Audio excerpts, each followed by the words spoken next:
Assalamualaikum warahmatullahi wabarakatuh. Apa kabarnya Bapak Ibu semuanya?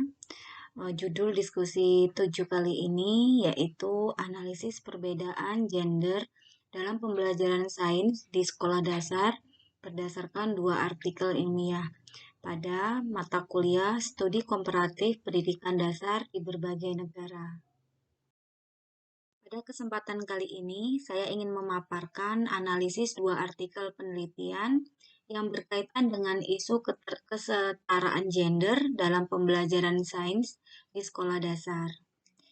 Kasus yang dibahas adalah kecenderungan guru yang lebih memperhatikan siswa laki-laki dalam pembelajaran sains, sementara siswi kurang mendapat kesempatan yang sama.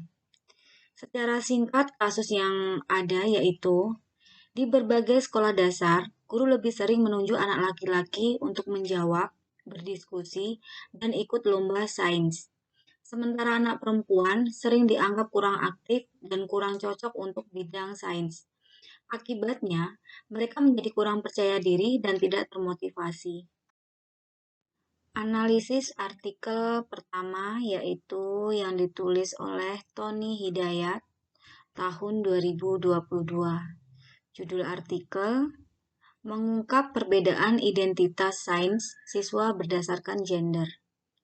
Rumusan masalahnya, apakah ada perbedaan identitas sains antara siswa laki-laki dan perempuan? Identitas sains diartikan sebagai bagaimana siswa melihat dirinya dalam konteks sains, apakah mereka merasa suka sains, mampu melakukan kegiatan sains, dan melihat diri mereka sebagai anak sains. Hidayat menjelaskan bahwa identitas sains sangat berpengaruh terhadap minat belajar dan pilihan karir di bidang sains di masa depan. Ia berangkat dari keprihatinan bahwa banyak siswi kurang percaya diri untuk aktif dalam pembelajaran sains, meski kemampuan akademiknya sebenarnya setara dengan siswa laki-laki. Hasil penelitian menunjukkan bahwa siswa laki-laki memiliki identitas sains lebih tinggi dibandingkan siswa perempuan. Perbedaan paling menonjol terdapat pada dua aspek, yaitu yang pertama, perasaan senang terhadap sains. Yang kedua, efikasi diri, yaitu keyakinan mampu menyelesaikan tugas sains. Penyebab utama bukan kemampuan kognitif, tetapi lingkungan belajar. Peneliti menemukan bahwa guru cenderung lebih sering memberi kesempatan berbicara atau tampil kepada anak laki-laki, sementara anak perempuan lebih sering menjadi pendengar. Selain itu, label sosial bahwa sains lebih cocok untuk anak laki-laki juga memperkuat ketimpangan ini. Keterkaitan dengan kasus, hal ini menjelaskan mengapa dalam kasus sekolah dasar, siswa perempuan merasa kurang termotivasi. Mereka tidak sering mendapat pengalaman sukses atau penguatan positif, sehingga rasa percaya diri mereka berkurang. Implikasinya yaitu, guru perlu menciptakan kesempatan belajar yang seimbang bagi semua siswa dan memberi umpan balik positif pada siswi agar mereka juga merasa mampu dan tertarik pada sains. Analisis artikel kedua yang ditulis oleh Nada Hisanah, S. Kushandayanto, dan S. Sulur, diterbitkan pada tahun 2025. Judul Eksplorasi Literasi Sains berdasarkan perbedaan gender pada materi besaran dan pengukuran. Rumusan masalah. Apakah terdapat perbedaan literasi sains antara siswa laki-laki dan perempuan? Dan faktor apa yang menyebabkan perbedaan tersebut? Literasi sains mencakup 3 hal utama, yaitu 1. Pemahaman konsep sains. 2. Keterampilan proses sains, seperti mengamati, mengukur, bereksperimen. Dan yang ketiga, kemampuan menggunakan sains dalam kehidupan sehari-hari.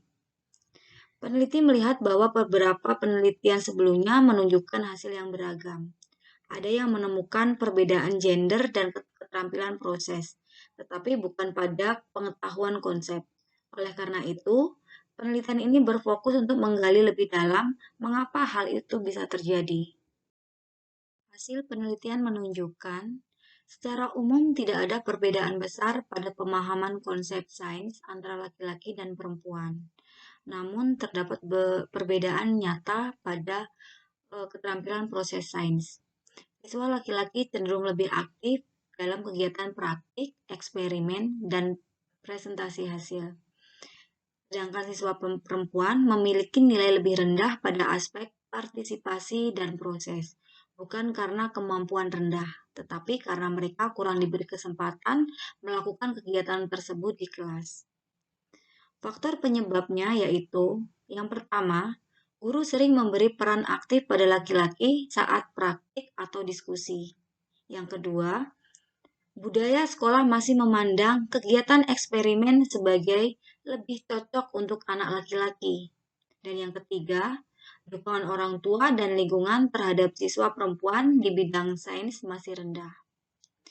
Kemudian keterkaitan dengan kasus, temuan ini menguatkan bahwa ketimpangan partisipasi siswa di kelas berdampak langsung pada kepercayaan diri dan kemampuan proses sains siswa perempuan. Implikasinya, guru perlu menata ulang strategi bagi pembelajaran agar semua siswa mendapat kesempatan setara untuk berlatih dan berekspresi dalam sains. Kesimpulan dari kedua artikel yaitu, artikel yang ditulis oleh Hidayat lebih fokus pada identitas dan rasa percaya diri dalam sains, sedangkan artikel Hisanah lebih berfokus pada literasi dan keterampilan proses sains. Kemudian, temuan utamanya pada artikel Hidayat yaitu laki-laki lebih percaya diri dan lebih menikmati sains. Sedangkan temuan utama pada artikel Hisanah, laki-laki lebih sering diberi kesempatan praktik.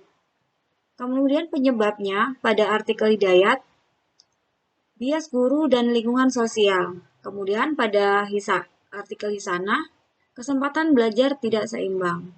Kemudian solusinya untuk artikel Hidayat, penguatan identitas sains siswi. Kemudian pada artikel Hisanah, pemerataan partisipasi dan kegiatan sains. Dari kedua penelitian ini dapat disimpulkan bahwa perbedaan perlakuan guru di kelas berpengaruh langsung terhadap motivasi dan kepercayaan diri siswi. Kesenjangan gender dalam pembelajaran sains bukan disebabkan oleh kemampuan bawaan, tetapi oleh kesempatan belajar yang tidak merata. Kemudian, jika guru lebih sadar akan hal ini, mereka dapat menyeimbangkan kesempatan tampil, praktik, dan diskusi bagi semua siswa. Kemudian solusi yang dapat dilakukan oleh guru adalah, yang pertama, pantau partisipasi kelas berdasarkan gender. Catat berapa kali siswa laki-laki dan perempuan aktif bertanya atau tampil di depan kelas. Kemudian yang kedua, gunakan metode pembelajaran partisipasi seperti think, pair, share. Kemudian rotasi peran dan giliran presentasi. Yang ketiga, berikan penguatan positif kepada siswi agar mereka merasa mampu dan berani berbicara. Keempat, latih guru agar peka terhadap bias gender, misalnya dengan refleksi video pembelajaran. Dan yang terakhir, libatkan orang tua untuk mendorong anak perempuan agar terlibat pada sains sejak dini. Kesetaraan gender dalam pembelajaran sains bukan sekedar isu sosial, tetapi kunci penting untuk membentuk generasi ilmuwan masa depan dari kedua gender. Mari kita ciptakan kelas sains yang adil, partisipasif, dan memotivasi semua siswa tanpa membedakan gender. Demikian pendapat dari saya ucapkan terima kasih kepada Ibu dosen dan kawan-kawan semua. Saya berharap masukan dan sarannya. Baiklah, saya akhiri. Wassalamualaikum warahmatullahi wabarakatuh. Demikian pendapat saya terkait isu kesetaraan gender dalam pendidikan. Saya ucapkan terima kasih. Saya berharap masukan dan saran dari teman-teman dan Ibu dosen. Saya akhiri. Wassalamualaikum warahmatullahi wabarakatuh.